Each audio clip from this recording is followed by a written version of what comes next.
As a therapist, you slowly come to the realization that we're all a little crazy. Eventually, over time, we all develop a list of psychological tics, quirks, and personality traits we all use to navigate through the conflicts of life. This one's called denial. Sigmund Freud, the father of psychoanalysis, called these tactics defense mechanisms. They are the automatic, involuntary, and unconscious ways we avoid dealing with unpleasant thoughts, emotions, and impulses we face on a daily basis. We use them to cope because they help us manage our internal anxieties, judgments, and disapproval. Overall, defense mechanisms are psychological responses we develop to protect ourselves. But as you'll soon find out, they're also a sign of a lack of emotional intelligence. What's up, everybody? John Burt here, licensed clinical social worker and therapist extraordinaire. And you're here in another session with the Chocolate Therapist. So what you just saw were some common everyday defense mechanisms that we all engage in. Defense mechanisms are the annoying behaviors and thoughts that we use to protect our pride and lower our anxiety. If you've been in a Psychology 101 class, then you've probably heard of defense mechanisms. But if you haven't, then don't worry, because I'm here to cover your bases and fill in the gaps. So we're going to have a little fun with today's topic. We're talking about defense mechanisms, highlighting some of my favorite ones, stressing why they're so annoying, and talking about how we can avoid being the jackass that uses them. So with all that being said, I'll see you on the other side.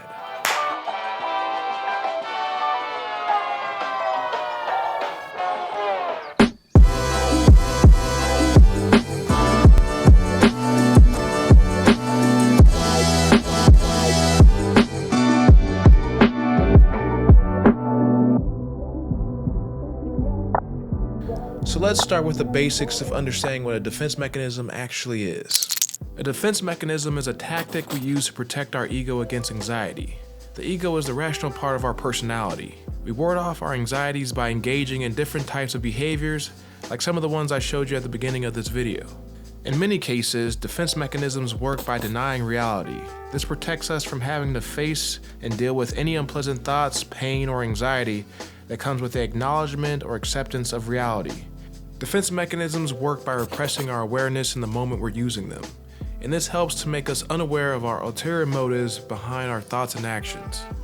Defense mechanisms are automatic, unconscious, and involuntary, so it's only later through self-reflection or someone calling us out on our bullshit that we have a choice to acknowledge our actions or not.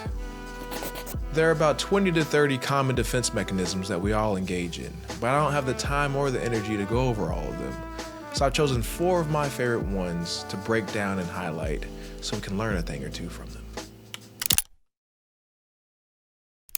So let's start with our first defense mechanism, and that's displacement. It's the act of misdirecting your emotions, typically anger, towards a person or thing that had nothing to do with triggering that original negative emotion. This is honestly one that I struggle with myself more than I'd like to admit. So let's watch the example and see how it plays out. Baby, please don't go. It's over.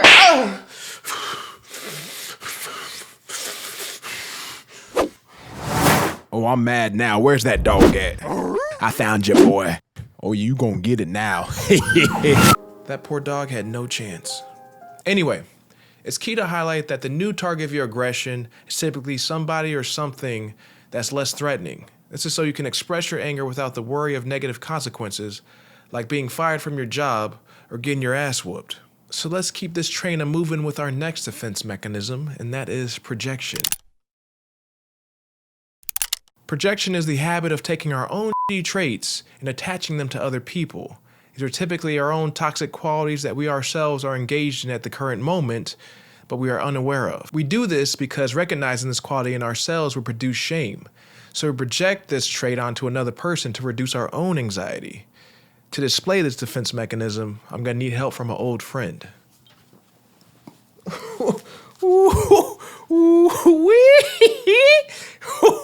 Trump that. Hillary Clinton is a bigot.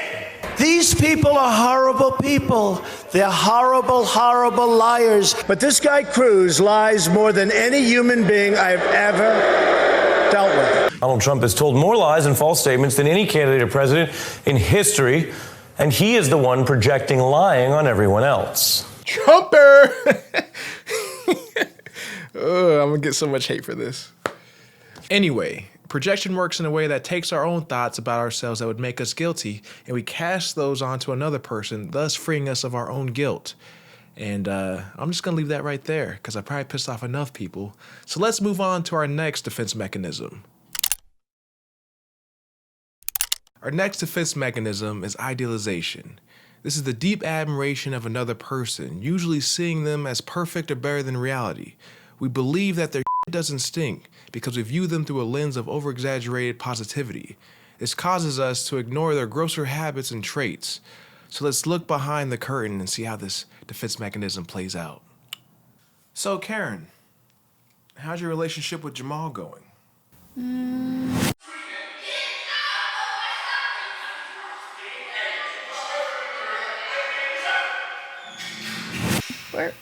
We're fine. This defense mechanism really highlights the core of all defense mechanisms, and that is a denial of reality. Reality obviously showed this poor woman that the man that she was with was a shitty lover, but acknowledging that would bring with it the need for action, which is to break up with his ass. But that would cause a certain level of anxiety, and at the end of the day, we're all trying to avoid anxiety. The last defense mechanism that I want to highlight is a personal favorite of mine, and that's rationalization. Rationalization is probably one of the most commonly used defense mechanisms because it's basically lying. It's when we can use rational thought to explain away the toxic elements of our behavior or our thoughts. It's when we can hide the true motives of our toxic behavior under the guise of logic. If that doesn't really make sense to you, then maybe this example will. These boys absolute dog water. Hey, baby, you want to go to dinner with my parents? Baby, you know I want to go see your parents. I just got so much stuff to do.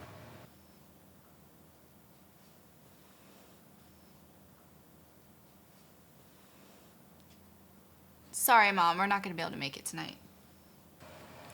All right, boys, I'm back. Nah, I ain't got nothing else to do all day. Let's do this, baby. Bob and Kim, I love you guys. Anyway, if you guess that this defense mechanism helps us prevent anxiety, then you guess right. Rationalization is used to prevent us from acknowledging the truth about ourselves. In this case, it might be that I'm protecting my self-esteem because I don't want to admit that I have an avoidant personality, or that I'm lazy, or that there might be some underlying problems in that relationship that I'm avoiding, which is again going back to having an avoidant personality. Whatever it is, rationalization only helps you avoid your problems, and while that may help you in the short term, it only prolongs long-term anxiety.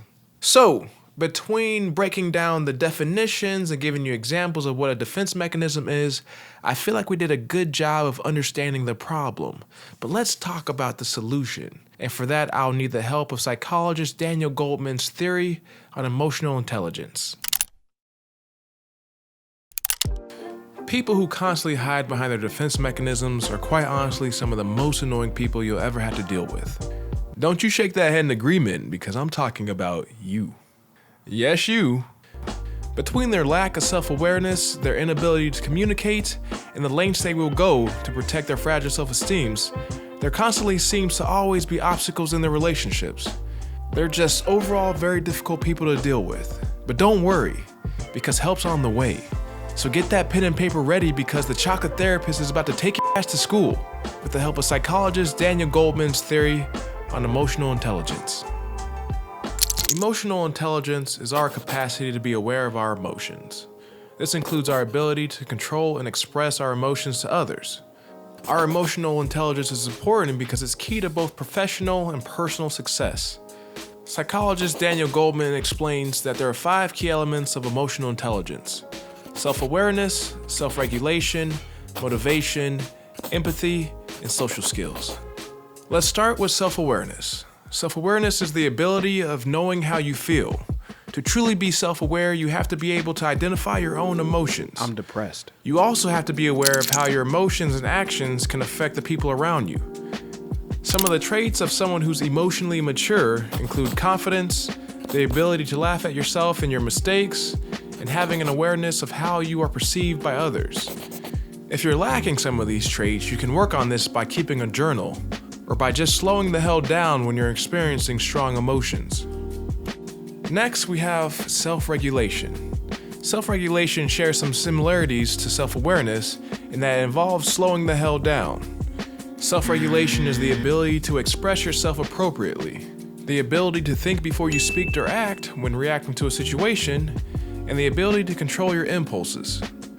To improve your ability to self-regulate, develop a set of values for yourself, so you can lean on these guiding principles during tough situations. Secondly, hold yourself accountable. Stop blaming others and commit to admitting to your own mistakes and face the consequences. And finally, practice being calm. This can look like calming the hell down the next time you're in a challenging situation and trying to become very aware of how you act. Or it can also look like writing down the deep, dark, negative things you want to say about someone, then chucking them. After self-regulation comes motivation. Motivation is having an interest in learning about yourself and embracing self-improvement. It's persisting through the doubts and adversity and setting and achieving goals for yourself. And that's it. Up next is empathy. Empathy is the ability to put yourself into someone else's shoes. This means being able to understand and share in the feelings of others. We achieve this by having the ability to put ourselves in someone else's situation. Empathy can only be achieved if self-awareness is achieved. And lastly, we have social skills. This is our ability to pick up on jokes and sarcasm, maintain friendships and relationships, and find common ground with others. This includes having the ability to practice conflict resolution, how to develop communication skills, and give praise to others when it's due. So, with that, I broke down the problem, I broke down the solution, and I think I have a done video.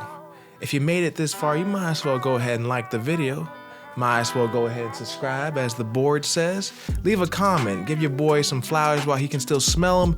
If you learned something from this video, if you enjoyed it, leave a nice comment. I always appreciate those things. And otherwise, I think we'll wrap it up on that note. So, I'll see you guys in the next video. God bless, and don't forget to Trump that. I don't understand why you're thinking of you had me at alone. I don't understand why you're thinking of Your boy too cool for school, I tell you. So our last defense mechanism is a personal favorite of mine, and that is rationalization. Someone just honked, you son of a... Alright, you're distracting me. Would you stop?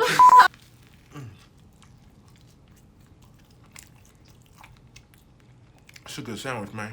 Anyway, if you guessed that we use this defense... Anyway, if you guessed that we use this... Anyway, if you guessed that we use this defense... Anyway, if you guessed that we use this defense mechanism... Jesus Christ. Stop. Damn, man. Leave me alone. I was like, it's like